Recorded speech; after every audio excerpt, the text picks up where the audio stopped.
मंत्री मंत्री महोदय आले की मांडणार. मंत्री महोदय होते त्या विधेयकाशी संबंधित मंत्री महोदय आले की मांडणार. सांगितलंय, बोलवलंय त्यांना. हा बोला, तुम्ही सुरू करा. मंत्री निरंजन तर संपत नाही कधी, तुम्ही चालू ठेवा. ज्या 260च्या प्रस्तावावरती सभागृहात चर्चा सुरू आहे, आपलं महायुती सरकार खूप चांगल्या पद्धतीनं जनकल्याणाचे अनेक विषय हे शेवटच्या व्यक्तीच्या विकासाकरता करण्याच्या प्रयत्नात आहेत. आणि त्यामुळे एक विजन, एक मिशन डोळ्यासमोर ठेवून काम करणारं देवाभाऊंचं महायुती सरकार. पण दुर्दैवानं ते मिशन खाली पर्क्युलेट होण्यासाठी त्याच्यातच करा.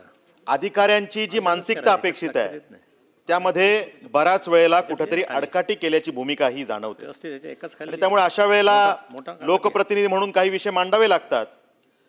आता ज्या विषयाची चर्चा सुरू आहे हो की ट्रॅफिकचा विषय असेल, पार्किंगचा विषय असेल, की एका बाजूला जर का मुंबई पुणे एक्सप्रेस हायवेच्या माध्यमातून पूर्वी 4-5 तास अंतर पनवेल टू पुण्याला लागत होतं, ते अंतर 2 तासावर आलं.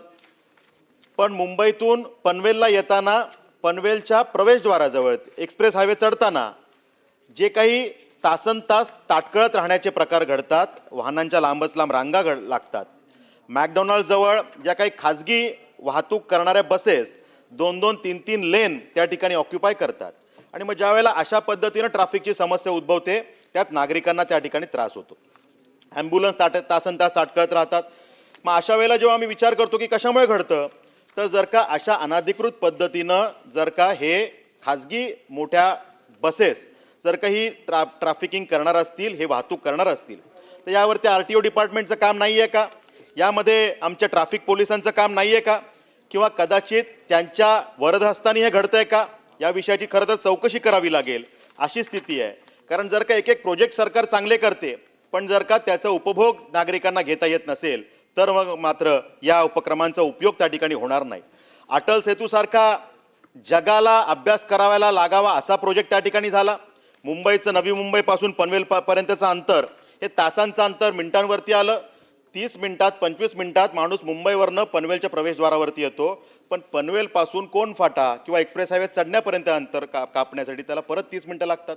मग ह्याच्यावरती कोण विचार करणार आहे.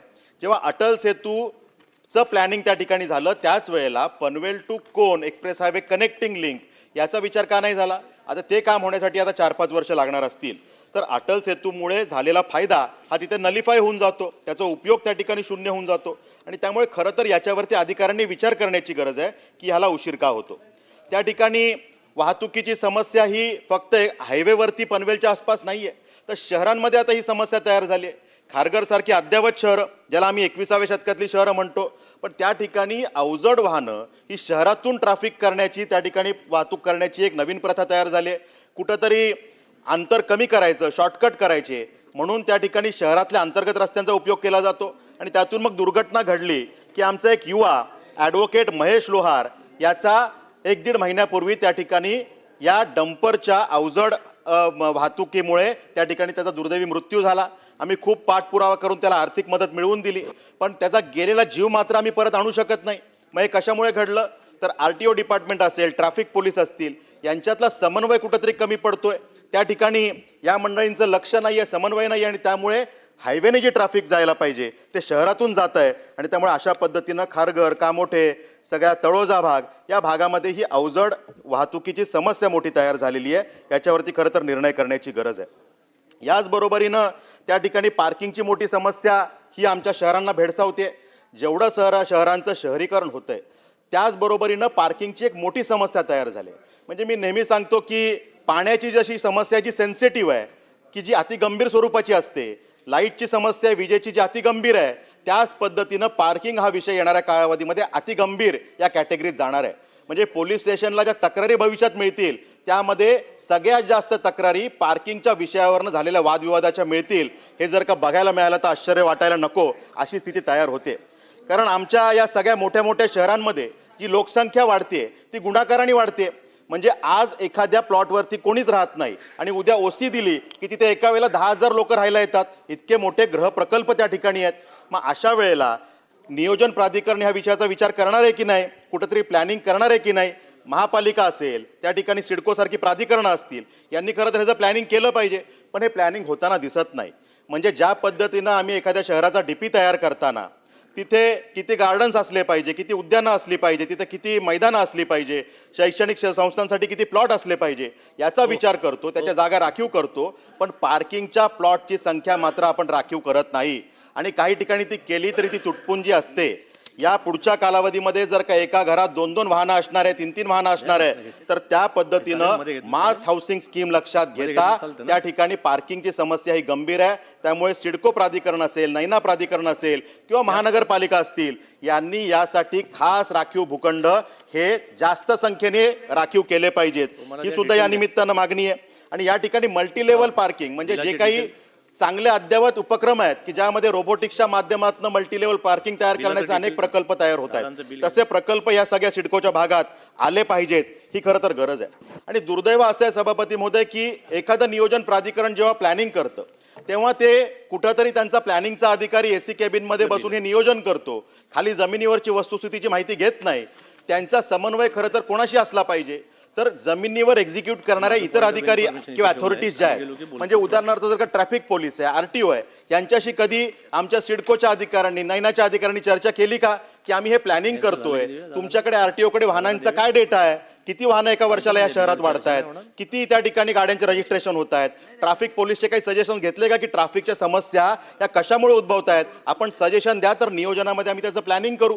हे कुठल्याही प्रकारचा समन्वय या ठिकाणी नियोजन प्राधिकरण आणि एक्झिक्युशन अथॉरिटीज यांच्यामध्ये होताना दिसत नाहीत. आणि त्यामुळे भविष्यात खरं तर अशा प्रकारच्या प्लॅनिंगची गरज आहे की या तिघांनी समन्वय करून हे विषय त्या ठिकाणी केले पाहिजेत. आणि त्यामुळे पार्किंगच्या एक्स्ट्राच्या जागा राखीव ठेवणं हे त्या ठिकाणी आवश्यक आहे. त्या ठिकाणी सगळ्यात एक महत्त्वाचा आणि ज्वलंत प्रश्न आमच्या शहरांना आजकाल भेडसावतोय, जो ड्रग्ज रॅकेटचा विषय आहे, अंमली पदार्थांचा विषय आहे. तरुण पिढी बर्बाद होण्याच्या उंबरठ्यावरती आहे, त्या ठिकाणी ही पिढी भरकटत चाललेली आहे. आणि मग अशा वेळेला जर का चांगल्या अद्ययावत शहरात पनवेलचा भाग असेल, पूर्ण आजूबाजूचा परिसर असेल, तळोजा, कामोठे, खारघर, करंजाडे, उरणचा भाग, JNPTच्या आसपासचा भाग, यामध्ये मोठ्या पिढ्याच्या पिढ्या या नादाला लागणं, उद्ध्वस्त होण्याचं काम त्या ठिकाणी होतंय. पोलीस डिपार्टमेंट त्यामध्ये कारवाई करतंय, अँटी नार्कोटिक्स डिपार्टमेंट कारवाई करतंय, पण त्यात कुठंतरी शॉर्टफॉल्स आहेत, कुठेतरी लूपहोल्स आहेत. कारण खरं तर यामध्ये रॅकेट्स कोणाचे आहेत, तर ह्यात जर नीट बघितलं तर नायजेरियन काही मंडळी किंवा परदेशी रॅकेट्स ह्यात आहेत, आणि ही सगळी मंडळी आसपासच्या खारघर आणि परिसरामध्ये वास्तव्याला आहेत. मग जर का ही रेकॉर्डवरती भारतात येतात, त्यांचे व्हिसा आहेत, त्यांचे पासपोर्ट आहेत, त्यांना काही डुप्लिकेट आधार कार्ड बनवून कुठे ते राहत नाही आहेत, मग रेकॉर्डला असलेली मंडळी जर का आहेत आणि त्यांचे व्हिसा संपून सुद्धा ते शहरांमध्ये राहतात, तर ह्याच्यावरती कारवाई का होत नाही, किंवा ज्या प्रमाणात कारवाई व्हायला पाहिजे ती का होत नाही. तर ह्याच्यावरती खरं तर एक मोहीम काढून खरं तर कारवाई करण्याची गरज आहे, कारण ह्याचं प्रमाण खूप वाढतंय. 3 वर्षात 1831 NDPS गुन्हे त्या ठिकाणी नवी मुंबई कमिशनरेटमध्ये नोंदीत झालेत आणि 70 कोटींपेक्षा जास्त रकमेचं ड्रग्ज त्या ठिकाणी पकडलं गेलंय. पनवेलच्या मोरा सोसायटी परिसरामध्ये काही दिवसांपूर्वी 3 किलो गांजा जप्त झाला. मग जर का ह्या गोष्टी घडतायत तर ह्याच्यावरती कारवाई कोण करणार आहे? ह्या कारवाईला वाढवण्याची गरज आहे सभापती महोदय. त्या ठिकाणी आम्ही या युवा पिढीला ते त्या व्यसनाच्या रॅकेटमध्ये अडकल्यानंतर दोष देणार, त्यापेक्षा आम्ही आधीच अवेअरनेस का नाही करत, नंतर आम्ही अवेअरनेस करतो. तर याला जेव्हा आपण म्हणतो से नो टू ड्रग्ज, हे आम्ही नंतर म्हणण्यापेक्षा आम्ही त्याच्या शालेय जीवनातच हे का नाही शिकवू शकत की हे वाईट आहे, या गोष्टी नाही केल्या पाहिजेत. अनेक गोष्टी या शालेय अभ्यासक्रमात आणल्यामुळे त्याचा धोका टळल्याचं आपण मागच्या काही वर्षांपासून बघितलेलं आहे. जसं महिलांवरच्या अत्याचाराचे विषय घडत होते, आम्ही मुलींना शिकवलं गुड टच काय आहे, बॅड टच काय आहे, त्यातून त्या मुलींना कळायला लागलं आणि अनेक विषय समोर यायला लागले. तसंच शालेय अभ्यासक्रमामध्ये से नो टू ड्रग्ज या विषयाची त्या ठिकाणी आपण माहिती दिली पाहिजे आणि त्यांना जर का ह्या विषयात आपण ज्ञान दिलं तर भविष्यात हे संकट त्या ठिकाणी कमी होऊ शकेल. कामगार विषयामध्ये खरं तर आपलं सरकार खूप चांगल्या पद्धतीनं काम करतंय. कामगारांच्या न्याय हक्कासाठी आपलं सरकार त्या ठिकाणी कटिबद्ध आहे. पण अशा वेळेला जर काय चांगले निर्णय करताना आमच्या महापालिकांमध्ये जर आम्ही बघितलं की पनवेल महापालिकेमध्ये जे इंजिनियर्स अनेक वर्षांपासून काम करतायत, त्यावेळेला आकृतीबंध मंजूर नव्हता म्हणून कंत्राटी बेसवर त्यांची भरती झाली आणि ते काम करत असताना त्यांनी खूप चांगल्या पद्धतीनं शहराच्या विकासासाठी आपलं योगदान दिलं. हे करताना मध्ये कोरोनाचा कालावधी आला, त्यात सुद्धा ह्या मंडळींनी खूप चांगल्या पद्धतीनं काम केलं, जीव ओतून काम करणं म्हणतात त्या पद्धतीनं काम केलं. आणि मग असं असताना जेव्हा आकृतीबंध मंजूर होतो आणि भरतीची वेळ येते तेव्हा मात्र आम्ही नियम दाखवतो की आम्हाला त्या ठिकाणी परीक्षांच्या माध्यमातूनच त्यांची भरती करावी लागेल, तुम्हाला आम्ही काही त्याच्यामध्ये फेवर करू शकणार नाही. आम्ही तेही मान्य केलं की ठीक आहे, परीक्षा व्हायला पाहिजेत. मग अशा वेळेला परीक्षा होताना ह्यांना काही आम्ही ग्रेस मार्क्स देऊ शकतो का, यांना काही फॅसिलिटी देऊ शकतो का की बाबा इतरांपेक्षा तुम्हाला हे आम्ही एक मुभा देतो की आपण एवढं शहराची सेवा केली, आपल्याला ज्ञान शहराचं आहे, आपल्याला आम्ही अशा पद्धतीनं सामावून घेऊ शकतो. पण तेही सामावून घेण्यात आलं नाही. मग आता किमान नवी मुंबई महापालिकेत जसं या कंत्राटी अधिकाऱ्यांना, इंजिनियर्सला त्या ठिकाणी ठोक मानधन तत्वावरती घेण्यात आलेलं आहे, तर आमच्या पनवेल महापालिकेत सुद्धा या मंडळीनं ठोक मानधन तत्वावरती घेण्याची प्रोव्हिजन त्या ठिकाणी केली गेली पाहिजे, ही त्या ठिकाणी आमची मागणी आहे. तेव्हा त्यांच्या कामाचा सन्मान होईल. त्या ठिकाणी सरकारी आस्थापना आहेत, त्याच्यामध्ये कॉन्ट्रॅक्ट बेसिसवरती अनेक लेबर्स घेतले जातात. आता सभापती महोदय, खरं तर हा ज्वलंत विषय आहे की एखादं टेंडर भरताना कंत्राटदार बिलोमध्ये जाऊन ते टेंडर भरतो, मॅनपॉवरचं काम असतं, आणि त्यात नंतर काय दिसतं की ठरलेल्या टेंडरमध्ये लिहिलेल्या रकमेपेक्षा त्या गरीबाला, त्या कामगाराला कमी पैसे दिले जातात. त्याला जर का 22,000 रुपये दिले पाहिजेत तर त्याला 18,000 रुपये द्यायचे, 4,000 रुपये त्यातनं चोरी करायची. अशा पद्धतीनं जर काही कॉन्ट्रॅक्ट चालणार असतील तर त्याची चौकशी व्हायला पाहिजे. कारण जे ठरलेली रक्कम आहे ती देऊन त्याच्यावरती एक्स्ट्रा प्रॉफिट हे कंत्राटदाराला त्या ठिकाणी मिळत असतं, आणि त्यामुळे त्यांचे PF न भरणं, PTax न भरणं, ESIC न भरणं, अशा प्रकारच्या कामगारांच्या विषयामध्ये सरकारी आस्थापनांमध्ये हे विषय दिसत आहेत. खास करून पनवेल महापालिकेमध्ये ठरलेल्या रकमेचे पैसे दिले जात नाही, हा विषय त्या ठिकाणी आहे. सभापतीमध्ये 5 मिनिटं मी आपली घेणार आहे फक्त. त्यानंतर त्याच्यामध्ये सभापती महोदय, अनेक उद्योगांमध्ये सभापती महोदय सुरक्षेच्या कामगार सुरक्षेचा विषय ऐरणीवर आलेला आहे. म्हणजे त्या ठिकाणी कामगारांच्या सेफ्टीच्या विषयामध्ये आम्ही विचार करणार आहे की नाही असा प्रश्न त्या ठिकाणी तयार झालाय. म्हणजे कामगार खात्यातले आमचे अधिकारी हे त्या ठिकाणी कंपन्यांना किती मदत करायची आणि कामगारांच्या कल्याणाचा किती विचार करायचा या बाबतीत गंभीर दिसत नाहीत. एक उदाहरण सभापती महोदय द्यायचं आहे की तळोजातली हायकल कंपनी, की ज्या ठिकाणी काही महिन्यांपूर्वी एक घटना घडली की कुठल्याही प्रकारचे सुरक्षा त्याला उपकरण न लावता, ऑक्सिजन मास्क न लावता 2 कर्मचाऱ्यांना केमिकल चेंबरमध्ये उतरवलं गेलं आणि 2 जणांची त्या ठिकाणी त्याचा दुर्दैवी अंत झाला. कामगार मंत्री महोदय सभागृहात आले, त्यांच्याकडे माझी मागणी या निमित्तानं की हे कुठली हायकल कंपनी अशी आहे की इतक्या मुजोरीने वागते आणि हे प्रकरण दाबण्याचं काम करते. त्यांचे HR अधिकारी सगळ्या कर्मचाऱ्यांवरती दबाव आणतात की बाहेर कोणी बोलायचं नाही. कामगार खात्याचे अधिकारी सुमोटो कुठलाच निर्णय करत नाहीत, कुठला गुन्हा नोंद करत नाहीत, पोलीस स्टेशनला याची नोंद होत नाही. त्या ठिकाणी ज्यांना जीव गमवावा लागला त्याची चिंता केली जात नाही. याच हायकल कंपनीनी अनधिकृत पद्धतीनं त्यांच्या कंपनीतनं निघणारा वेस्ट हा गुजरातमध्ये नेऊन डिस्पोज केला आणि त्या ठिकाणी जी वायू गळती झाली त्यातून 6 जणांचा दुर्दैवी अंत झाल्याची घटना घडलेली आहे. मग ही हायकल कंपनीची कोण मंडळी आहेत?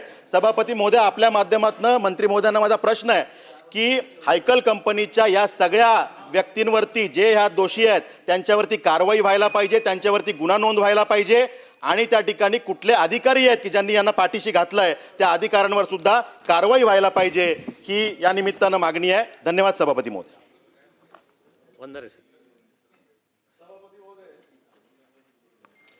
सभापती महोदय, नियम 260च्या अन्वये विरोधी पक्षांनी एक प्रस्ताव या ठिकाणी सादर केला आहे. राज्यातल्या सार्वजनिक बांधकाम विभागाच्या ठेकेदारीमध्ये झालेला गैरप्रकार, राज्यभरातील ठेकेदारांची करोडो रुपयाची देणी प्रलंबित असते, कंत्राटदारांना कामाची बिले मिळाली नसल्याने सुमारे 3 लाख कंत्राटदारांनी काम बंद करण्याचा इशारा दिलेला आहे.